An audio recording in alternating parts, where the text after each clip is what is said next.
Usually when summer vacation finally arrives, you have a pretty standard, predictable plan, Oh, right? totally. Like sleeping in until 10 o'clock, Exactly. maybe playing your favorite video games for hours. Building a really awesome blanket fort in the living room. Yeah, just hanging out until you inevitably complain to your parents that you're bored by like early August. Right, it's the normal summer routine. But what if your summer project wasn't just building a fort in the living room? What if it was way bigger? What if you decided to build an entire fully functioning world from scratch right in your own backyard? That is exactly what we're looking at today. Welcome to today's deep dive. We are exploring a super fascinating story called Weslandia by Paul Fleischman. It's this incredible look at how being totally different and maybe even a little bit weird can actually help you turn a completely boring summer into an epic adventure. I love that. And to really dig into how this backyard world gets built, we are going to do a special story time format for this deep dive. Yes. So for each step of his adventure, we'll read a piece of the story out loud first, straight from the book. And then we'll break down exactly what it means, looking at the science, the creativity, and, the social dynamics of how he pulls it off. It's going to be fun. So let's start by looking at where our main character Wesley is right at the beginning of the summer. Yeah, he is not having a great time. His home life is a little tense. Okay, so here's the first excerpt. Listening through the heating vent, Wesley knew they were right. He was an outcast from the civilization around him. Man, that is heavy. It really is. He goes on. He alone in his town disliked pizza and soda, alarming his mother and the school nurse. Wait, he alarmed the school nurse by not liking pizza? I know, right? That's how intense this town is. He found professional football stupid. He'd refused to shave half his head, the hairstyle worn by all the other boys, despite his father's bribe of $5. Okay, let's unpack this setup. Wesley is, well, he's what the book calls an outcast. If you think about recess at your school, you can probably picture what this looks like. There's always that one kid who just wants to sit in the dirt near the fence. Oh yeah, just look at really cool beetles with a magnifying glass. Exactly. While every single other person is running around screaming and playing tag, Wesley is that bug kid. But it seems way deeper than just having a different hobby, doesn't it? Oh, for sure. I mean, he actively dislikes pizza and soda. Imagine being the only person in your entire school who refuses to eat pizza. It's wild. It creates this really deep sense of isolation. When you think about the feeling of being an outcast, it means you're constantly on the outside looking in. Right. But notice what Wesley's doing here. He's listening through the heating vent to his parents discussing him. He isn't throwing a tantrum. He isn't crying about the kids at school who pick on him, the kids the book calls his tormentors. Instead, he's analyzing his situation like a scientist. Like he's observing a problem. Exactly. He realizes he's an outcast from their entire civilization.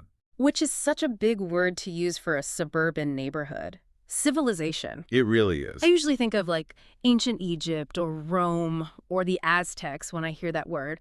But a middle school or a town really is its own mini civilization, isn't it? That is a perfect way to look at it. Yeah. A civilization is just an advanced stage of human social development. It's the rules, the culture, the habits a group of people share. Right. So it has its own accepted food, pizza. Its own celebrated sports football. And its own uniform, which in this town's case is a trendy haircut where you shave half your head. Yeah, and when you reject the food, the sports, and the fashion of the civilization you live in, you really stand out. His dad actually says later that Wesley sticks out like a nose. That is a brutally honest but hilarious way to put it. You can't hide a nose. It's right there in the middle of your face. Exactly. He's right in the middle of everyone looking completely different. And if a $5 bribe from his dad can't convince him to get a simple haircut, he is seriously dedicated to being himself. So true. So if you completely reject the civilization you live in, what are your options? You can't exactly pack your bags and move to another planet. Right. So Wesley decides the only logical solution is to grow a brand new civilization of his own. Which leads us to our next part. Okay, here's the excerpt. That seeds are carried great distances by the wind, he answered on Wednesday. That each civilization has its staple food crop, he answered on Thursday. He's just reciting his school lessons there. Exactly. But then, suddenly, Wesley's thoughts shot sparks. His eyes blazed. His father was right. Oh, the light bulb moment. He could actually use what he'd learned that week for a summer project that would top all others. He would grow his own staple food crop and found his own civilization. Oh. Okay, wait. It's one thing to learn about ancient staple crops like corn or wheat in history class, right? You memorize it for a Friday quiz. Sure. But Wesley wants to actually found a civilization just sitting in his suburban backyard. That seems like a massive, impossible leap. It really does. Most kids just build a blanket fort. How does he even start? I wouldn't even know where to begin without going to a huge hardware store and buying bags of seeds and tools. Well, what's fascinating here is that this is exactly what makes it a true scientific experiment. He doesn't go buy anything. Really? Yeah, he relies entirely on that first fact he learned in school. Seeds are carried great distances by the wind. Oh, like a dandelion turning white and fluffy? Exactly. Or those little helicopter seeds that fall from maple trees. Nature has its own delivery system. Okay, so what does he do? Wesley simply flips over a plot of dirt in his yard and lets the wind do the work. He waits for the wind to randomly deliver his starting materials. Oh, wow. That reminds me so much of starting a brand new survival world in Minecraft. Oh, that is a perfect comparison. Right, like when you start a new game, you spawn into a totally random biome. Your inventory is completely empty. Exactly. You don't have a sword or a pickaxe. You literally just have to walk up to a tree and start punching it with your bare hands to get your first block of wood. Yeah, Wesley is letting nature randomly generate his starting items, just like a video game loading a new map. But wait, when his neighbor sees him staring at an empty patch of dirt, he warns Wesley that he's just going to grow a bunch of weeds. And Wesley responds with this brilliant line. He tells him, "In this type of garden, there are no weeds." I kept thinking about that because a weed isn't an actual scientific category of plant, right? Not at all. A weed is just a plant that a gardener doesn't want growing in their yard. If you decide that you want everything that grows, then weeds instantly cease to exist. It's a complete shift in perspective. By declaring there are no weeds, he completely removes the negative label. He's taking the unknown and deciding to value it, whatever it turns out to be. Exactly. He is welcoming whatever nature brings him. And what the wind actually brings to that empty patch of dirt turns out to be way more mysterious than just some dandelions. Which brings us to the food. Okay, here's the next excerpt. The plants shot up past his knees, then his waist. They seem to be all of the same sort. Wesley couldn't find them in any plant book. Uh-oh, unidentified alien plant. Right. Fruit appeared, yellow at first, then blushing to magenta. Wesley picked one and sliced through the rind to the juicy purple center. Oh, he's actually going to eat it. Just listen. He took a bite and found the taste an entrancing blend of peach, strawberry, pumpkin pie, and flavors he had no name for. Oh my gosh, yum. Ignoring the shelf of cereals in the kitchen, Wesley took to breakfasting on the fruit. He dried half a rind to serve as a cup, built his own squeezing device, and drank the fruit's juice throughout the day. Okay, here's where it gets really interesting. But let me stop you right there because this part actually makes me a little nervous. Really? How come? Well, he grows this giant plant that shoots up past his waist. It produces a glowing magenta, purple fruit that isn't in any science book. Yeah. And his first instinct is to just cut it open and take a massive bite. Isn't that incredibly dangerous? How did he know it wouldn't make him sick? You are absolutely right to be skeptical. From a practical, real-world standpoint, you should never, ever eat an unidentified plant or berry you find outside. Right. Don't try this at home, kids. Exactly. But within the narrative of this story, this moment shows Wesley's pioneer spirit. To found a civilization, someone has to be the first to take a risk. I guess so. Maybe he used the scientific method like observing insects or birds eating the fruit safely first. The point is, he's shedding the fears of his old civilization. He completely ignores the safe, boring breakfast cereals in his kitchen. Exactly. He fully commits to the resources of his new world. I guess when you're building a society from scratch, someone has to be the taste tester.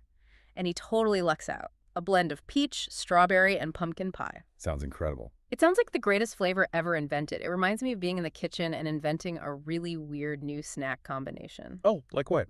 Like, say you grab a salty pretzel and dip it into sweet cinnamon applesauce. Oh, wow. Right. At first, everyone looks at you like you are completely gross. But then you take a bite and realize you just invented a legendary snack. That is exactly what Wesley did with his alien plant. It's amazing. He discovers his staple food crop. Yeah. And what's really cool is his engineering ingenuity. He doesn't just eat the fruit raw and call it a day. No, he uses the whole thing. Right. He dries the thick rind to make a waterproof cup. He builds a mechanical squeezing device to harvest the juice. And later on, he even pulls up the tubers and cooks them on his family's barbecue grill. He is maximizing his resources. He's checking all the basic survival boxes. He's got hydration and a reliable food source. But surviving a long July afternoon in the backyard takes more than a full stomach. Oh, for sure. You have to deal with the elements. Right. The sun is blazing hot, the grass is scratchy, and worst of all, the bugs are hungry. So here's how Wesley tackled the environment. Read it away. Unlike jeans, which he found scratchy and heavy, the robe was comfortable, reflected the sun, and offered myriad opportunities for pockets. Pockets are key. Always. This oil had a tangy scent and served him both as suntan lotion and mosquito repellent.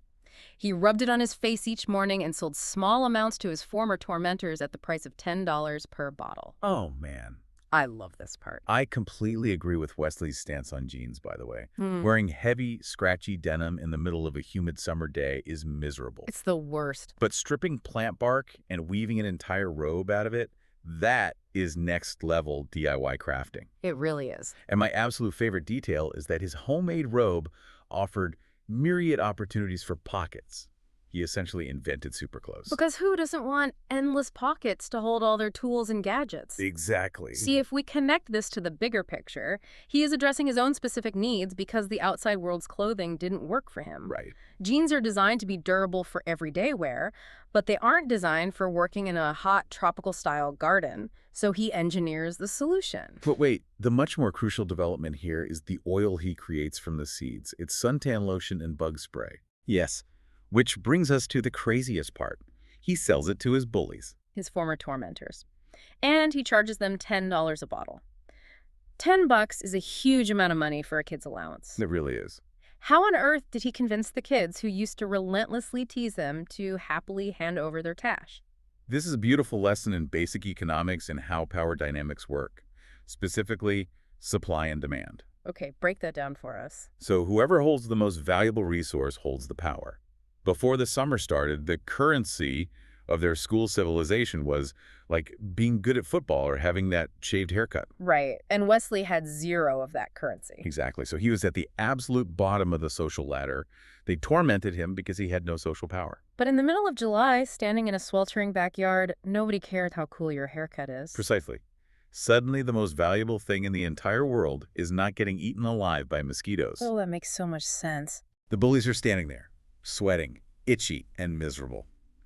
Meanwhile, Wesley is cool, wearing a breathable robe and completely bug-free. The power dynamic flips completely upside down.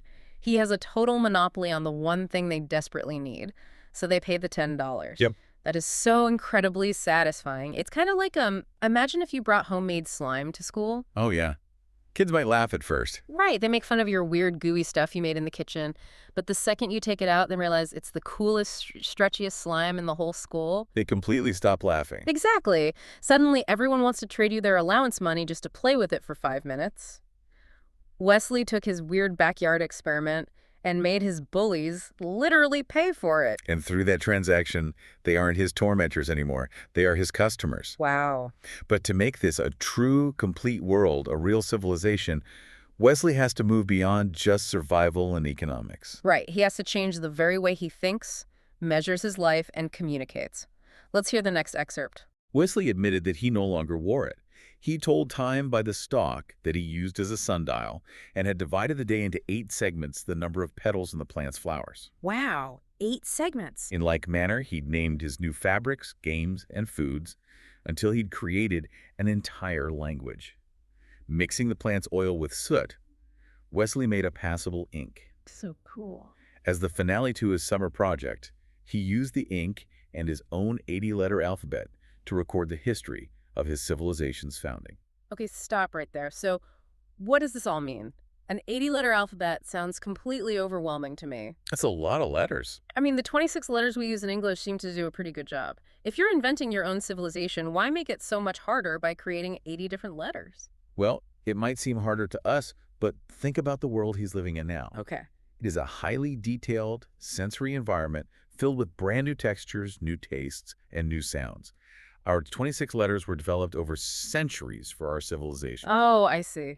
Wesley's civilization is vastly different. He likely needs new, specific letters to represent the unique sounds of his environment. Maybe a letter just to the sound of a snapping stalk or a buzzing insect. Oh, that connects perfectly to how he names the plant. He calls his mystery plant swist Yes. because that is the actual sound the broad leaves make when the wind blows through them. Swist, swist. He isn't looking up complicated Latin names in a dictionary. Not at all. He is literally listening to his environment and building a language directly out of it. It really shows how deeply and actively he's observing his world, and the way he measures time is equally profound. Right. He takes off his wristwatch, completely rejecting the 24-hour clock. He builds a sundial. As the sun moves across the sky, it casts a shadow from a plant stalk onto the ground, and he tracks that shadow to tell time. Right, but he divided the day into 8 segments instead of hours. Why 8? Is it just a random number he picked because he likes it? Not at all. He chose 8 because the flowers on his mystery plant have exactly 8 petals. Oh. This is a brilliant world-building detail. Real civilizations are built entirely around the resources they have. Our base 10 math system largely comes from the fact that we have 10 fingers. That makes so much sense. Wesley bases his math and his concept of time entirely on the core resource of his world, the 8-petaled swist flower. The plant dictates the rules of his reality.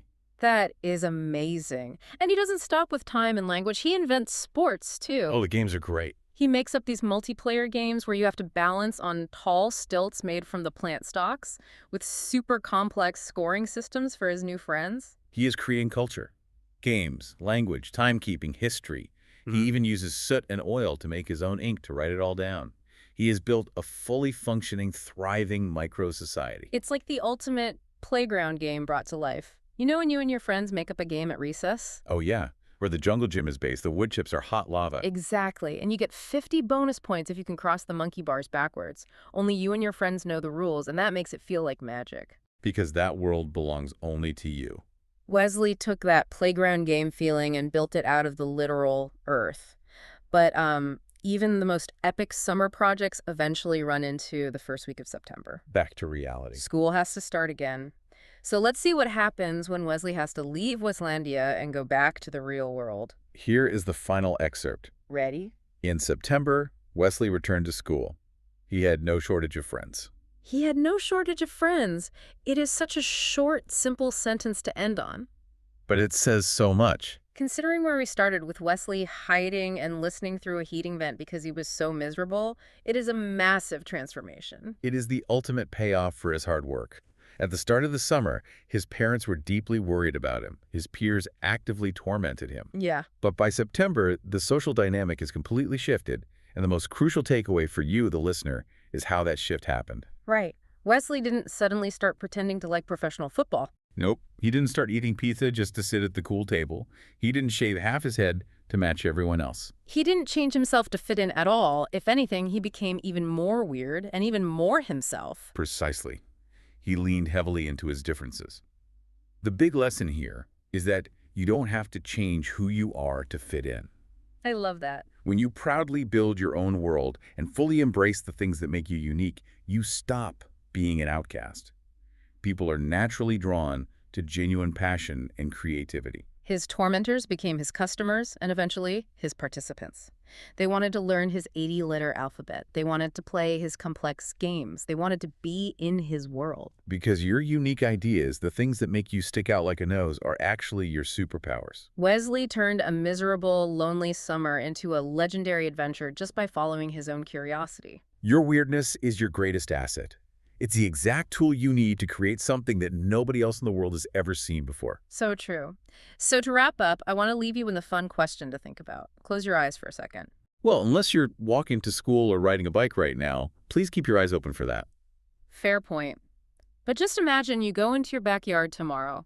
A strong gust of wind blows a magical mystery seed right into the dirt, and it grows into a massive plant overnight. No good possibilities. What kind of civilization would you grow from it? Would your world be based on giant glowing mushrooms that you use as trampolines? That sounds awesome. Or maybe marshmallow trees that you harvest for building blocks? What kind of weird, delicious food would you invent, and what would you call your brand new world? Let your imagination run wild with it.